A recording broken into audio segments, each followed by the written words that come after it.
Welcome to the Small Scape. Today we are talking cichlids. These are my 10 favorites for a 20 gallon. I do love nano tanks, and there are a lot of different options that you can have cichlids in a 20 gallon tank.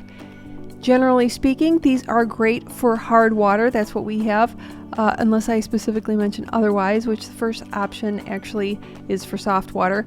But these are beautiful options for a nano tank. I will link Mr. Primetime's video if you want to check out his 10 best cichlids. And I will also link any kind of species profiles that we have. I hope you enjoy the video, and I also hope that you leave your favorite cichlid down below if I've mentioned it or not.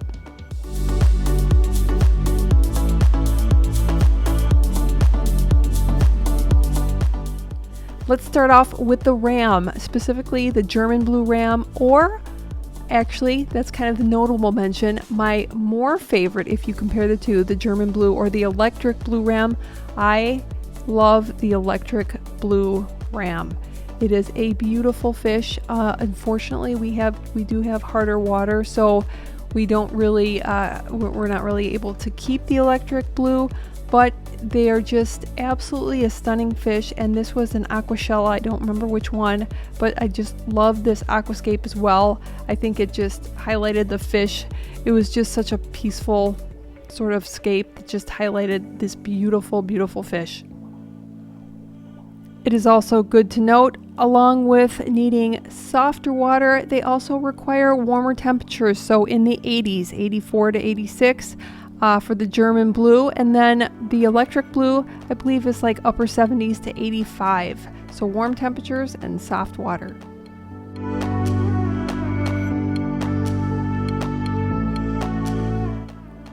Now the next is the Bolivian ram, and this was probably the main fish that suckered me into this hobby. I love the Bolivian ram, and they do well in our water. We have harder water, and generally speaking, 78 degrees or so is fine, and that's what our fish room is at.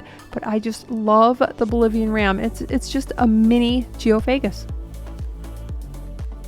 Now, if you want a cichlid with a lot of beautiful color and a lot of interesting activity, I would highly recommend the crib, the cribensis.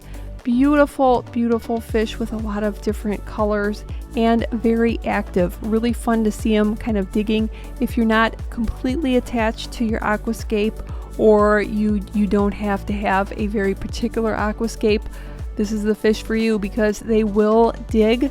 So keep that in mind when you are creating your aquascape, especially if you have heavier items like the rock that I have there that actually wound up falling over because the cribs were kind of a secondary addition, and then I really wasn't thinking, and the rock on the left there did wind up falling down. Luckily no fish were hurt, but keep that in mind if you are choosing the crib. You're going to get a lot of color, fun activity. I did actually have them breed, which was super fun, but they will kind of do a little number on the bottom of your tank.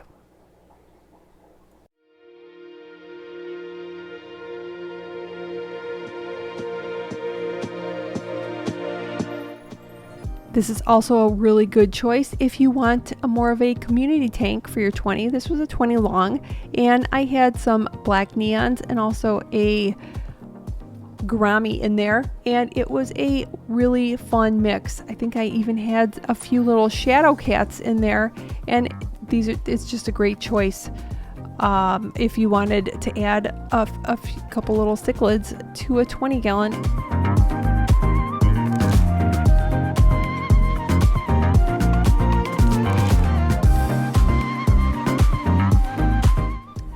I could not possibly have a top 10 list without the multis.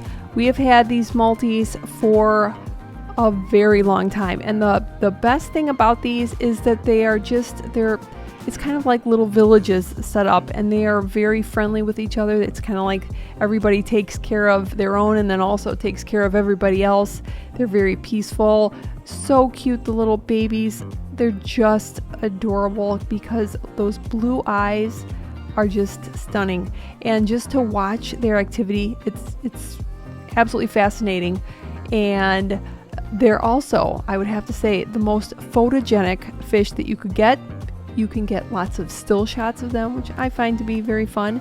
But they're a really fun addition if you want to set up a 20-gallon and you only want one particular kind, any kind of a shell dweller or rock dweller in the cichlids, you want to keep species only, and this would be that kind. And you get maybe a half a dozen set up in a 20-gallon, and in no time at all you will have way more than half a dozen. But they're so fun to watch. I just absolutely love them, and we've always loved having them in our fish room.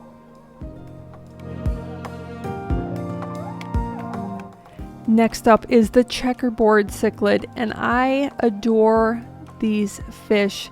I'm actually kind of bummed because the 22-gallon long that I am setting up in the new kind of studio workshop upstairs that I am completing now, I was supposed to get a little group of checkerboard cichlids, and I was so excited, but it's taken so long to complete the upstairs that I no longer will have checkerboard cichlids, but they are still on my list. I want them in one of my very own tanks, but as you can see, their checkerboard patterning is so kind of a little unusual, kind of unexpected, and just really a beautiful, beautiful fish.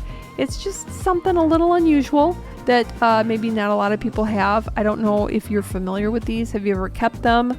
Let me know. But as soon as I saw them, I love them.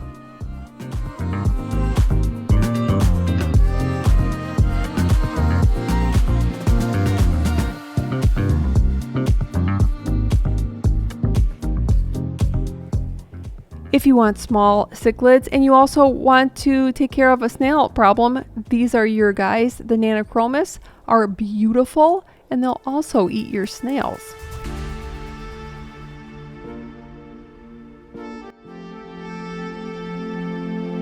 Here's more proof that if you love nano tanks, like the 20-gallon, you can also love cichlids. The Julies I've loved from the first moment I saw them because they kind of remind me of bumblebees with the coloring of gold and black, the horizontal stripes, and their bright blue eyes. They're so much fun to watch, and they do kind of dig around rocks, and they will mess up your scape, just to let you know. But it is kind of worth it if you want to keep just a few different rocks. You want to keep a very simple aquascape. This would be a really good choice. They're kind of a good parents. I just find them really, really fun to watch. They're just so stinking cute, and they're just, I think they're a really great choice if you want to keep a species only tank and you want a lot of nice color.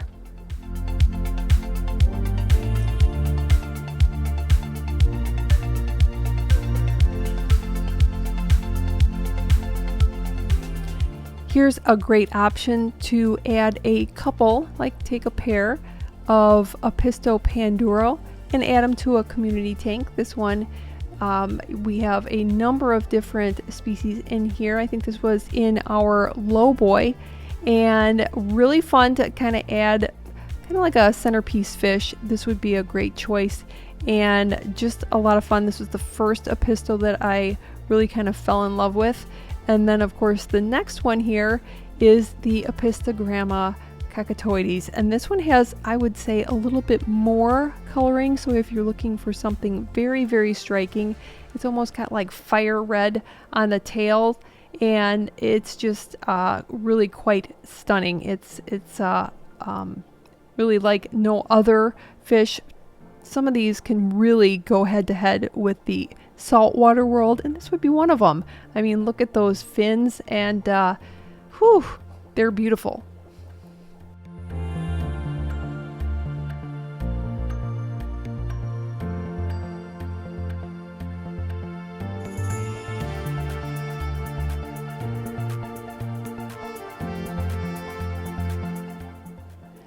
Now, number 10, my last favorite that I have to mention, and sometimes I do forget about these because I just love the multis, the multifasciatus, so much.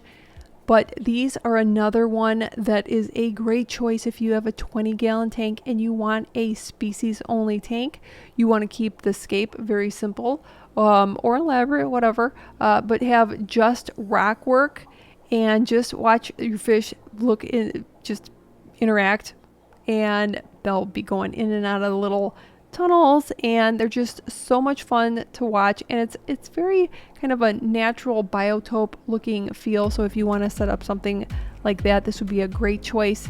And what I really love about these, they also have the bright blue eyes, but they have the bright white body and the yellow fins.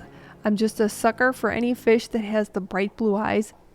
But if you wanted to set up a tank with these guys, a little group of 6 would be perfect, and you would have a number more in no time at all. So those are my favorites for a 20-gallon. You can have cichlids, and you can have lots of fun keeping them even in a 20-gallon tank. Hope you enjoyed it, and let me know, what is your favorite? Have you kept them? Have you not? Or would you try them if you have never kept them? Thanks so much for watching, and I'll see you next week.